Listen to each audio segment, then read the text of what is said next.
부장판사 경력을 가진 분으로서 내가 판사라고 할 때 이 수사 결과상 가장 잘됐다 판단하는 부분은 어디입니까? 아무래도 블랙리스트죠. 그건 왜 그렇습니까? 몇십 년 동안 쓰러지지 않고 있던 김기춘이라는 사람을 잡았다는 대단하다 거는 봅니다. 예. 그리고 검찰에서도 처음에 아예 신경을 쓰질 않았었잖아요. 안 된다고 보고. 네. 감히 건드릴 수 없다. 네. 또 빠져나갈 것이다. 뭐 이런 것도 있고. 네. 구속영장도 좀 걱정을 했었는데 한 번도 브레이크가 걸리지 않고 바로. 네. 필요한 요건들이 다 갖춰졌다는 거잖아요. 네. 그리고 그 이후에 별다른 얘기가 안 나왔어요. 블랙리스트 관련해서 뭐 김기춘이나 조윤선 수사하는 과정에서 뭐 오늘은 뭐 뭔가 새로운 게 발견됐다 이런 게 아니고 그냥 순조롭게 계속 소환해서 조사하고 있다 정도. 그 수사 뒷얘기를 또 들어보면 문체부에 있던 공무원들이 그렇게 반가워하며 자료를 막 내줬다는 거 아닙니까? 왜 이제 오셨어? 거의 오늘 김종인 전 대표님 탈당하는 걸 바라보는 마음이죠. 이 수사의 결과만으로 그걸 찾아냈다기보다는 예상치 못한 곳에 너무 많은 협조들이 있었다고 하더라고요. 네, 그렇죠. 그게 사실 근데 그 부분이 약간 걱정스럽긴 해요. 그러니까 그 증거물들을 수집을 했는데 이게 두 가지 방법이 있거든요. 증거를 수집하는 게 압수수색해서 강제로. 예, 강제로 압수수색을 하는 영장을 받아서 그다음에 임의 제출 받아서 네. 그것도 이제 압수조서를 쓰기는 하는데요. 두 가지 방법이 있는데 거의 임의 제출이에요. 네. 그러니까 영장에 의해서 압수를 했으면 사실 좀 논란의 소진 적은데 네. 임의 제출인 경우에는 이게 과연 진짜냐? 그 전에 이거를 가지고 있는 어떤 권한이 있느냐. 그래서 특히 지금 문제되는 게 그거죠. 안종범 전 수석. 네, 다이어리. 예. 그게 폐기하라고 줬는데 가지고 있다가 내놓은 네, 거잖아요. 그래서 원래 이 물건의 소유자의 의사는 이것을 폐기하는 것이, 없애는 것이. 그래서 증거가 되느냐 안 되느냐가 다툴 수 그래서 있다. 증거 능력이 약간 논란이 될 수 있을 것 같아요. 그래서 조금 전에 말씀하신 문체부 자료들도 사실 뭐 정확하게 들여다봐야 알 수는 있겠지만은 일단은 그 부분에 관해서 저쪽에서 공격이 들어올 수 있다. 할 수 네. 있는 근데 여지가 그게 있습니다. 독수독과 같은 건 아니잖아요. 독수독과는 하나를 잡아가지고 거기서 파고 나오는 거고요. 네. 그럼 바로 그냥 독수죠. 그거 자체가. 하여튼 그런 논란의 여지가 저쪽에서 잡아서 나올 수 있을지 모르겠지만 깔끔했다. 전반적으로.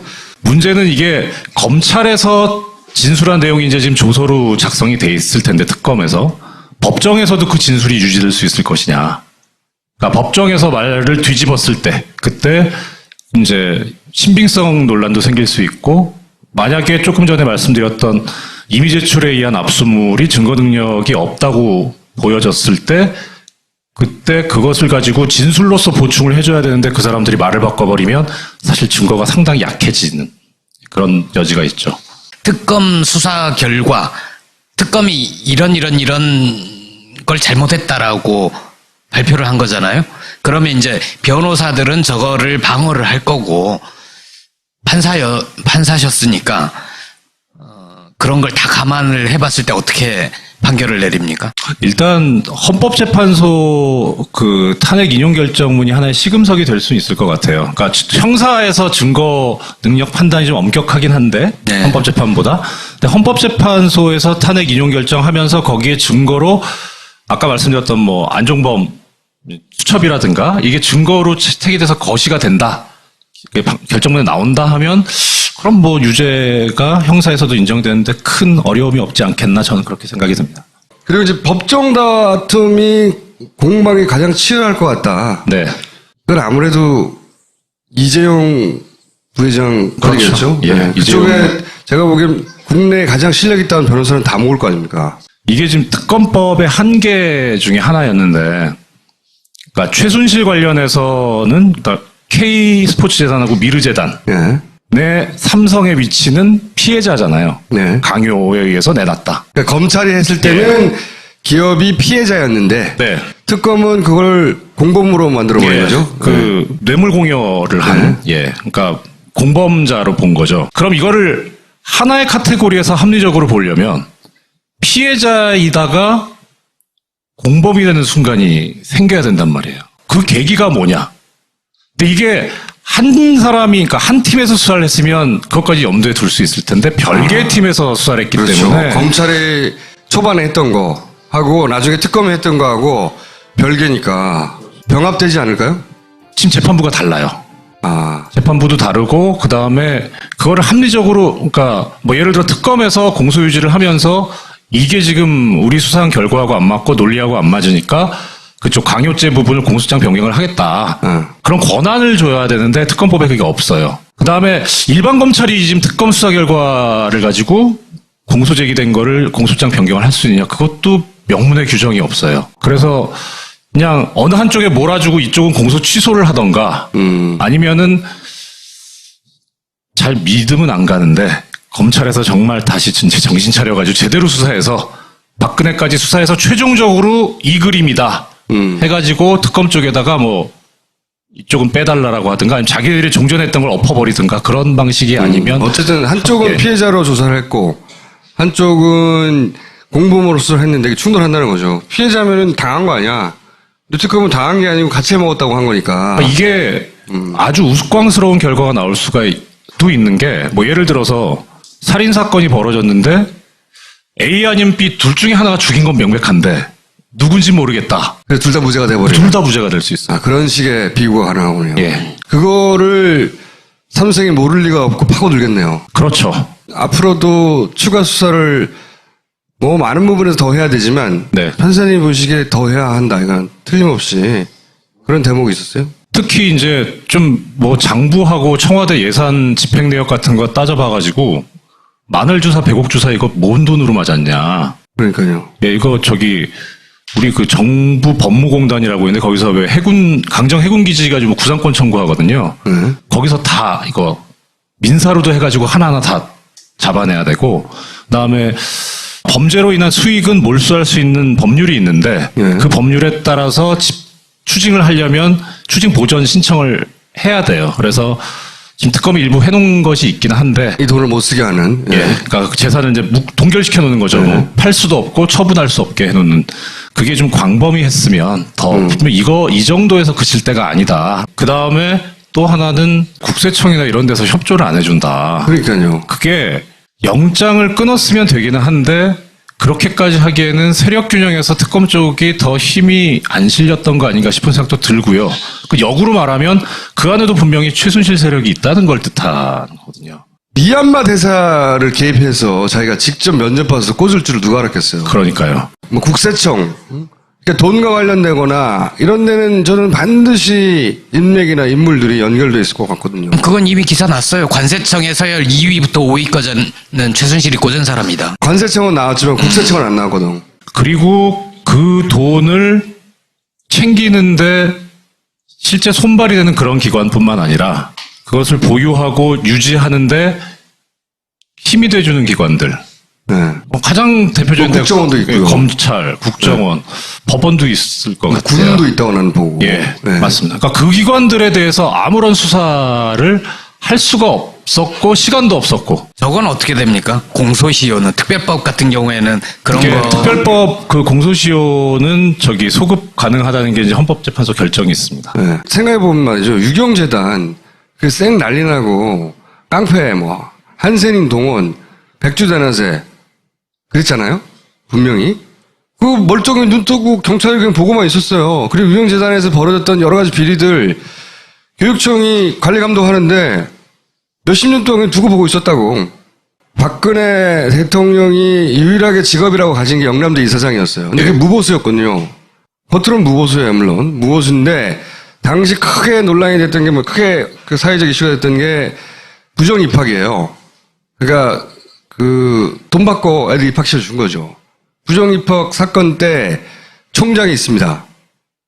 그러니까 영남대 총장. 그 양반이 이제 다 책임을 뒤집어 썼죠. 그 총장이 지금 현 검찰총장 아버지예요. 그 영남대에서 했던 수법 그대로 이대에서 했었던 거죠. 그런 거니요. 네. 네. 검찰총장이에요. 물론 그렇다고 해서 검찰총장이 오로지 최순실 편만 든다라고 말할 수는 없으나 커넥션이 없으면 꽂지 않는다는 거지. 이런저런. 자, 헌재 판결은 어떻게 될까요?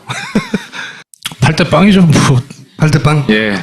그 팔대빵의 시그널은 어떻게 읽으셨고 그게 팔대빵으로 안 나올 경우 어떻게 책임질 생각이십니까? 팔대빵으로 나오는 거는 일단 사감이고요. 네, 사적 감정이고, 그러니까 뭐 희망이 거의 크고, 그다음에 그러니까 그냥 드라이하게 실무가의 입장에서 기각이라고 할 거면 어떻게 논리를 전개할 것이며 결정문을 어떻게 쓸 것인가를 한번 시도를 해봤었어요.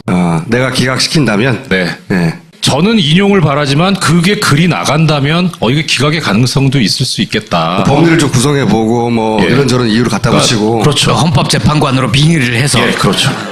예전에 판사로 있을 때 판결 쓸 때 보면 아무리 심리를 탄탄히 하고 결론에 자신 있어도 판결이 안 써질 때가 있어요. 그거는 선고 못 하거든요. 이거 뭔가 이상하다. 그러니까 아무리 내가 기각이라고 생각해도 써보면 알아요. 이게 글이 안 나간다. 논리 전개가 안 되는구나. 예, 그게 쉽지가 않을 거예요. 내가 평생 법관으로 훈련 받아서 네.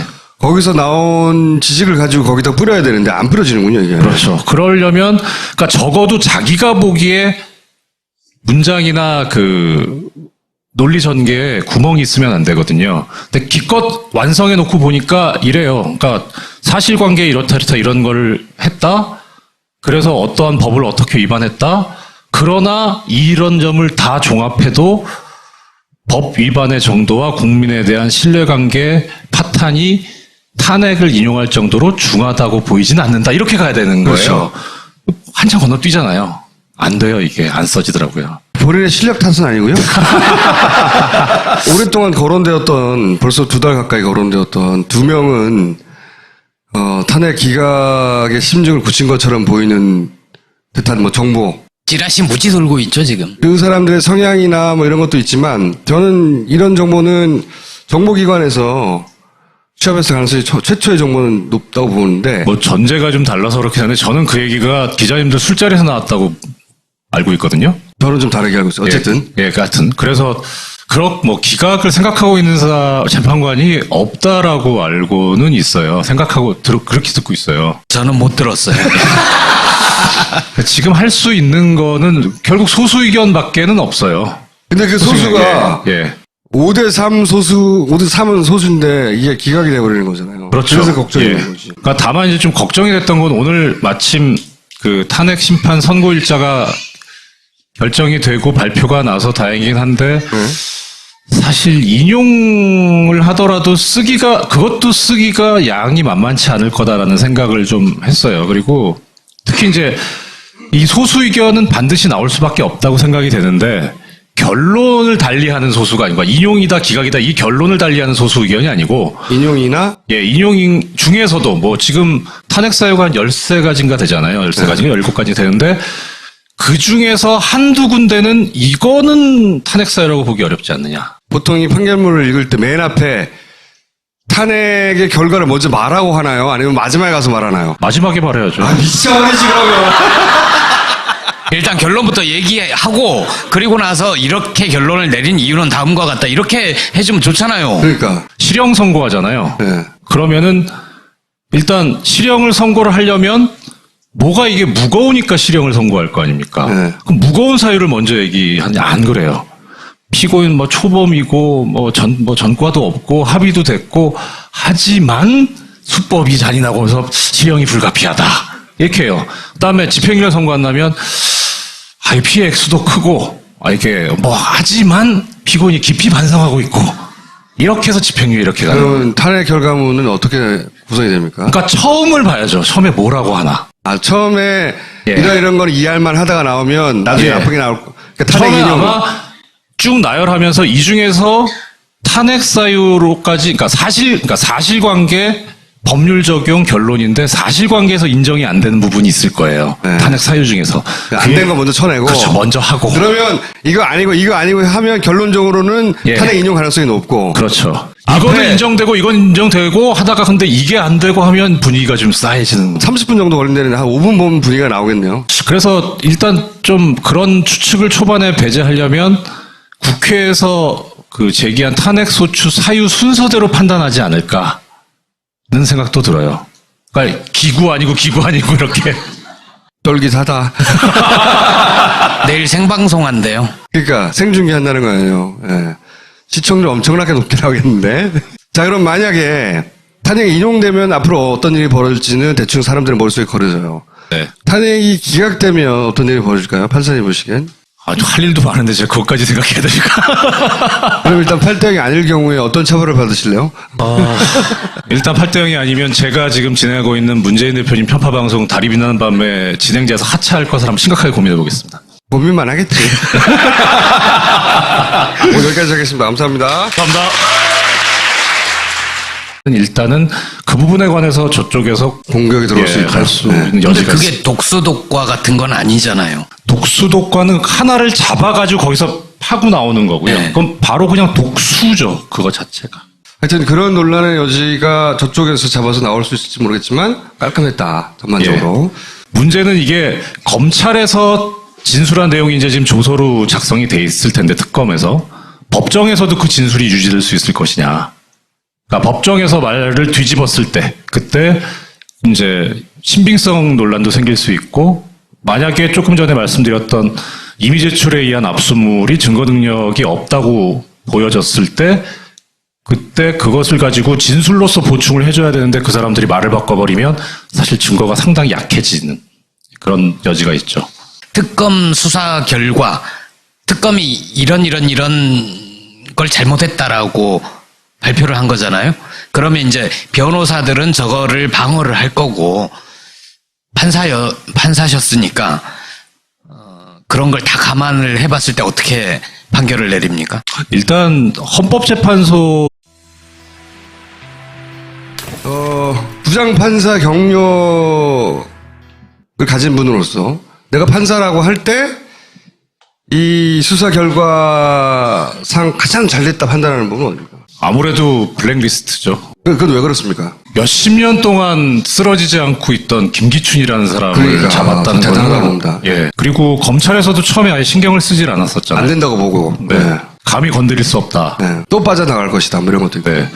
구속영장도 좀 걱정을 했었는데 한 번도 브레이크가 걸리지 않고 바로. 네. 필요한 요건들이 다 갖춰졌다는 거잖아요. 네. 그리고 그 이후에 별다른 얘기가 안 나왔어요. 블랙리스트 관련해서 뭐 김기춘이나 조윤선 수사하는 과정에서 뭐 오늘은 뭐 뭔가 새로운 게 발견됐다 이런 게 아니고 그냥 순조롭게 계속 소환해서 조사하고 있다 정도. 그 수사 뒷얘기를 또 들어보면 문체부에 있던 공무원들이 그렇게 반가워하며 자료를 막 내줬다는 거 아닙니까? 왜 이제 오셨어?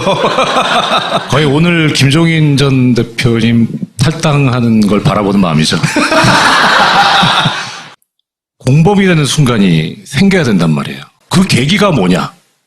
근데 이게 한 사람이, 그러니까 한 팀에서 수사를 했으면 그것까지 염두에 둘 수 있을 텐데 별개의 팀에서 수사를 했기 그렇죠. 때문에. 검찰이 초반에 했던 거 하고 나중에 특검이 했던 거하고 별개니까 병합되지 않을까요? 지금 재판부가 달라요. 아, 재판부도 다르고 그 다음에 그거를 합리적으로 그러니까 뭐 예를 들어 특검에서 공소유지를 하면서 이게 지금 우리 수사한 결과하고 안 맞고 논리하고 안 맞으니까 그쪽 강요죄 부분을 공소장 변경을 하겠다. 그런 권한을 줘야 되는데 특검법에 그게 없어요. 그 다음에 일반 검찰이 지금 특검 수사 결과를 가지고 공소 제기된 거를 공소장 변경을 할 수 있느냐? 그것도 명문의 규정이 없어요. 그래서 그냥 어느 한쪽에 몰아주고 이쪽은 공소 취소를 하던가 아니면은 잘 믿으면 안 가는데 검찰에서 정말 다시 진짜 정신 차려가지고 제대로 수사해서 박근혜까지 수사해서 최종적으로 이 그림이다 해가지고 특검 쪽에다가 뭐 이쪽은 빼달라라고 하든가 아니면 자기들이 종전했던 걸 엎어버리든가 그런 방식이 아니면 어쨌든 한쪽은 예. 피해자로 조사를 했고 한쪽 그 탄핵 인용 결정문이 하나의 시금석이 될 수 있을 것 같아요. 그러니까 형사에서 증거 능력 판단이 좀 엄격하긴 한데 네. 헌법재판보다. 근데 헌법재판소에서 탄핵 인용 결정하면서 거기에 증거로 아까 말씀드렸던 뭐 안종범 수첩이라든가 이게 증거로 채택이 돼서 거시가 된다. 결정문에 나온다 하면 그럼 뭐 유죄가 형사에서도 인정되는데 큰 어려움이 없지 않겠나 저는 그렇게 생각이 듭니다. 그리고 이제 법정 다툼이 공방이 가장 치열할 것 같다. 네.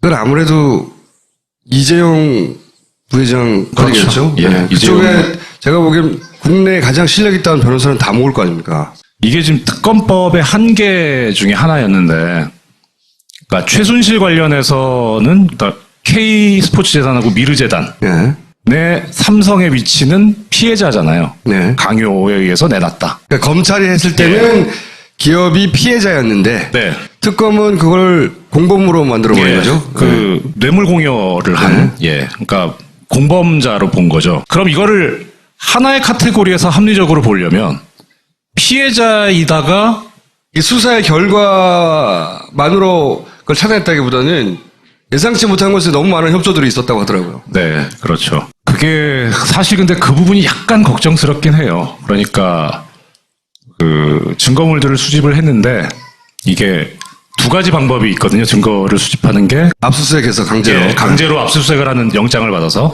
그다음에 임의 제출 받아서 네. 그것도 이제 압수조서를 쓰기는 하는데요. 두 가지 방법이 있는데 거의 임의 제출이에요. 네. 그러니까 영장에 의해서 압수를 했으면 사실 좀 논란의 소진 적은데 네. 임의 제출인 경우에는 이게 과연 진짜냐? 그 전에 이거를 가지고 있는 어떤 권한이 있느냐. 그래서 특히 지금 문제되는 게 그거죠. 저기 안종범 전 수석 네, 다이어리. 수첩. 예, 그게 폐기하라고 줬는데 가지고 있다가 내놓은 네, 거잖아요. 그래서 원래 이 물건의 소유자의 의사는 이것을 폐기하는 것이, 없애는 것이. 그래서 증거가 되느냐 안 되느냐가 다툴 수 그래서 있다. 증거 능력이 약간 논란이 될 수 있을 것 같아요. 그래서 조금 전에 말씀하신 문체부 자료들도 사실 뭐 정확하게 들여다봐야 알 수는 있겠지만